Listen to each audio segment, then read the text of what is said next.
Bon, j'espère que vous vous êtes pas trop gavé à midi, parce que c'est à moi qu'incombe la tâche de vous tenir éveillé après la pause repas. Donc, je suis Johan Lacotte, je suis ingénieur dans une équipe INSERM. Et donc, je suis chef de projet, je coordonne un projet national donc, qui s'appelle Promis, qui vise à mettre en relation voilà, Ouais, super, merci beaucoup. Qui vise à mettre les gens en relation pour travailler de façon One Health sur l'antibiorésistance. Donc quelques éléments de contexte pour commencer. Donc je vais passer assez vite, on l'a déjà vu en long, en large et en travers ce matin. On sait tous que l'antibiorésistance est une problématique One Health de par les flux de bactéries, les flux de gènes de résistance entre les différentes populations humaines, animales et entre les écosystèmes environnementaux. Et donc pour lutter efficacement contre l'antibiorésistance, on le sait, il faut adopter une approche One Health. Néanmoins, on en parle tous du One Health, mais quand on est confronté à la mise en œuvre pratique de l'approche One Health, on est rapidement en fait confronté à des difficultés. Pourquoi? Eh bien tout simplement parce que qui dit One Health dit mettre en lien des professionnels aux compétences diverses, aux problématiques différentes, au langage là aussi très différent. Donc comment arriver à mettre en œuvre le One Health quand on fait face à des acteurs si différents? Eh bien, dans les faits, c'est pas si compliqué. Il suffit d'arriver à créer du lien entre tous ces gens.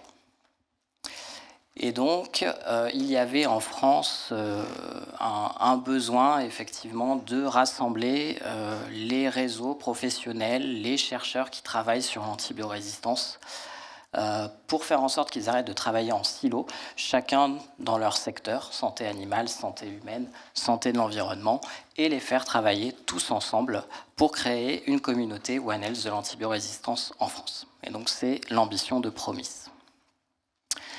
Donc à l'heure actuelle, Promis rassemble 67 partenaires en France, donc 25 réseaux nationaux de professionnels, aux compétences complémentaires et diverses, donc des gens qui font de la surveillance, qui font de la formation, de la communication, de la recherche clinique. Également 42 partenaires académiques, donc essentiellement des unités de recherche, mais aussi des écoles vétérinaires et des instituts de formation ou universités, et également l'INRIA, qui apporte son expertise en sciences du numérique. On y reviendra un petit peu plus tard.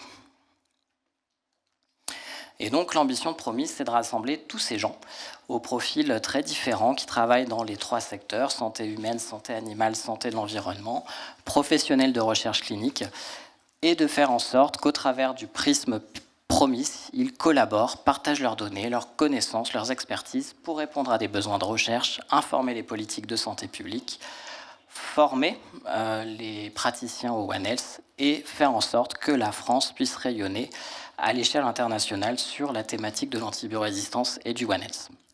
À noter que Promis est un projet qui a été financé dans le cadre du programme prioritaire de recherche antibiorésistance, donc jusqu'en 2024, mais il va être prolongé. Donc très rapidement, j'ai pas beaucoup de temps, mais je vais quand même vous présenter quelques-uns de nos travaux, notamment des travaux en matière de surveillance, parce qu'on va parler un peu d'épidémiologie cet après-midi, donc je voulais vous montrer un petit peu ce qu'on fait en matière de surveillance dans Promis. Donc ce matin, Elisa, je ne sais pas où est Elisa, je ne la vois plus, voilà. Elisa a parlé de l'étude sur One Health qui a été financée dans le cadre d'un des plans éco-antibio. Et donc sur One Health, ce projet a visé à cartographier les systèmes de surveillance de la consommation et de la résistance en France. Et donc, à l'issue de cette étude, eh bien, les chercheurs qui ont travaillé là-dessus ont trouvé 48 initiatives de surveillance de la consommation et des résistances en France. Des initiatives complémentaires, on n'est pas là pour dire qu'il y en a trop, mais néanmoins qui travaillent trop en silo. Et donc, si vous regardez un petit peu cette cartographie, donc vous avez en bleu, hop là, ah, j'ai pas de pointeur, zut. Oh. Ah. Merci. Alors, donc vous avez ici en bleu les initiatives en santé humaine, en jaune les initiatives en santé animale, en vert les initiatives en santé de l'environnement. Donc, surveillance de la résistance en haut, usage au milieu et résidus antibiotiques en bas. Et donc vous voyez qu'il y a un grand besoin, un grand manque en tout cas en matière de surveillance dans l'environnement, avec seulement un système de surveillance des résidus antibiotiques dans l'eau et pas de surveillance de la résistance dans l'environnement. Et donc via Promis, via la collaboration des acteurs des 3 santé, on a voulu répondre à ces problématiques de silotage et du manque de surveillance de l'antibiorésistance dans l'environnement. Donc sur la première problématique du silotage, eh bien, on a cherché à mettre en œuvre des projets collaboratifs de surveillance entre les santés. Et donc 12 dispositifs de surveillance ont répondu présents à l'appel et ont lancé donc, la première étude One Health de surveillance en France, inspirée donc, du JIACRA européen. Donc je ne vais pas trop parler de cette initiative parce que Claire en parlera tout à l'heure. Donc l'idée, voilà, c'est d'aller voir en fait s'il y a des corrélations entre consommation et résistance entre les différents secteurs. Et donc on peut faire ça uniquement en collaborant tous ensemble, en apportant des données côté animal et côté humain. Donc ce travail était un travail rétrospectif, je vais peut-être revenir, je suis passé un peu vite, un travail rétrospectif sur les données collectées ces 10 dernières années. Et donc, pour aller plus loin, on veut aussi essayer d'amorcer un travail prospectif pour faire en sorte que les différentes initiatives de surveillance mettent en commun toutes leurs données de surveillance. Donc avoir une plateforme numérique dans laquelle seraient entreposées des données de santé humaine, des données de santé animale, des données de santé des environnements, donc à la fois consommation et résistance, et aussi des données d'exposome. Donc l'exposome, qu'est-ce que c'est? Ce sont tous les facteurs autres qui pourraient avoir un impact sur l'antibiorésistance. Donc des données cliniques, par exemple des données d'intubation, par exemple en réanimation. Ça peut être des données de pluviométrie, des données climatiques, enfin voilà, plein de données autres, des données socio-démographiques qu'on va adjoindre à nos données de consommation résistance, faire en sorte que tout ça se parle ensemble en rendant tout interopérable. Et donc derrière, on pourra faire de la visualisation, des rapports d'analyse et des modèles prédictifs pour mieux comprendre la dynamique de l'antibiorésistance en France. Donc je vous ai dit aussi qu'il y avait un problème dans l'environnement. Pourquoi il y a un problème dans l'environnement? Eh bien parce qu'à l'heure actuelle, il n'y a pas de consensus. Il n'y a pas de consensus sur qu'est-ce qu'on veut aller chercher dans l'environnement.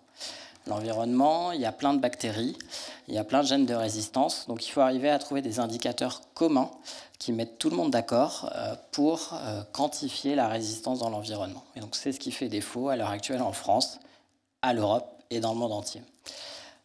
Et donc pour répondre à cette problématique, donc 20 unités de recherche en France et 4 réseaux se sont associés au sein du consortium AMR-ANV pour définir les bases d'une surveillance de l'antibiorésistance en définissant des indicateurs communs, pertinents, et en allant vérifier, mettre au point des méthodes d'analyse qui soient interopérables entre laboratoires. Et donc, voilà, ils ont défini 6 indicateurs, vérifié que ces indicateurs étaient quantifiables, que ces quantifications étaient reproductibles dans 5 unités de recherche. Et ce groupe est en train de travailler à la normalisation AFNOR de ces indicateurs pour avoir les bases, un socle minimal de mesure de l'antibiorésistance dans l'environnement en France et qui permettra après une contribution à l'échelle européenne. Je voulais aussi faire la promotion d'un autre outcome de Promis, qui est un outcome de formation. Donc, je vous ai dit qu'on faisait de la formation dans Promis.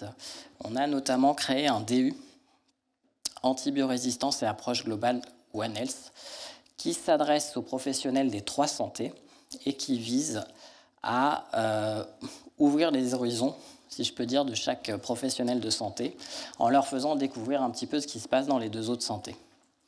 Donc c'est un DU de 110 heures de formation, 100% numérique, 100% asynchrone, ce qui veut dire que les professionnels en dehors de leur temps de travail, quand ils ont un peu de temps, peuvent aller se connecter à la plateforme du DU et suivre les cours qui sont préenregistrés en ligne, faire les exercices préenregistrés et valider leur DU sur leur temps libre. Donc ce DU a été lancé l'année dernière. Enfin, oui, l'année dernière. Il sera relancé donc en novembre prochain. Et donc, cette année, on a 15 inscrits pour la première édition du DU. Donc, on est assez content. Et vous voyez qu'on a des profils assez divers de participants. Pour conclure, quelques autres travaux. Je ne vais pas m'étendre, mais on a développé un site internet pour la communauté pour fournir des informations aux professionnels des 3 santé. Donc on y fait de la veille informationnelle, on organise des événements de sensibilisation, de formation. On a mis au point des protocoles de recherche clinique interréseau en France pour stimuler la recherche clinique en France. Et on a aussi un réseau dédié à la recherche préclinique en antibiothérapie, Antibiodil, qui lui aussi vise à mettre en synergie les gens académiques pour améliorer la qualité de la recherche française sur l'antibiorésistance. Donc en quelques chiffres, Promis, donc 67 membres, plus d'une centaine de réunions en 3 ans, 13 projets ont émergé de Promis, 13 projets collaboratifs qui ont donné lieu à 7 réponses à des appels à projets, dont 4 successful. Je ne trouve pas le mot en français, mais bon, vous avez compris. On attend encore des réponses à certains. 2 publications, d'autres à venir, donc on est assez content de ce bilan. Et donc, Promis, c'est finalement l'illustration qu'en travaillant ensemble, finalement, on est plus fort. Et donc, voilà, je vous invite à consulter nos réseaux sociaux, notre site internet, si vous êtes intéressé par l'initiative. Et je remercie nos financeurs et tous les gens qui travaillent avec moi sur ce projet.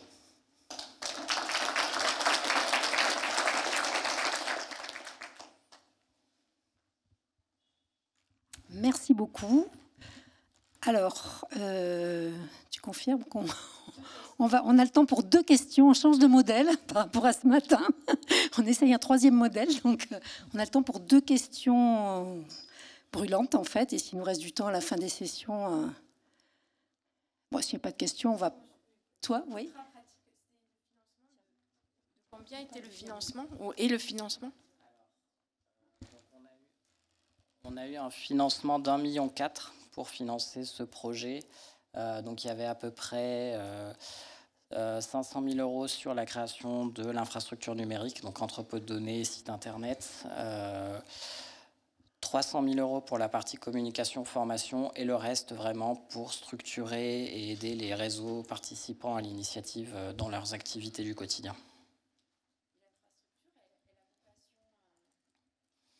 Oui, c'est une bonne question.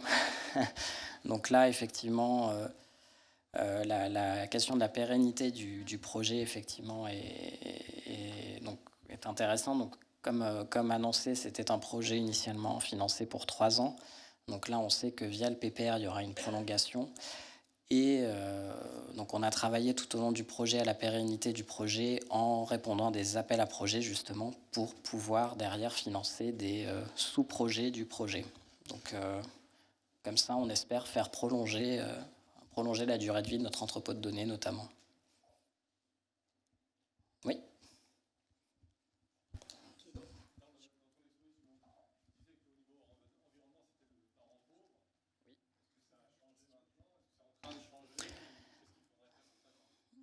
Le problème, c'est le problème du consensus. Donc, il n'y a pas ce consensus d'indicateurs. On ne sait pas quoi regarder. On ne sait pas quoi regarder, où regarder, quand le regarder. Donc, il y a des initiatives qui commencent à émerger en Europe, aux États-Unis aussi, en France. Mais tant qu'il n'y a pas encore chacun regarde un peu ce qu'il veut. Donc, généralement, on utilise des méthodes de génomique pour aller quantifier des indicateurs dans l'environnement, parce que c'est beaucoup moins compliqué qu'aller isoler des bactéries dans l'environnement. Et donc, ça pose la question aussi de l'interopérabilité avec les données de santé humaine et santé animale, qui sont des données d'antibiogramme. Donc, il y a plein de questions sur la surveillance dans l'environnement, comment faire, et comment rendre ça interopérable avec les données de santé humaine et animale pour avoir une vraie approche intégrée. Donc ça, c'est en discussion en France, à l'Europe et à l'international aussi. Mais il n'y a pas encore de consensus. On va continuer. Merci beaucoup.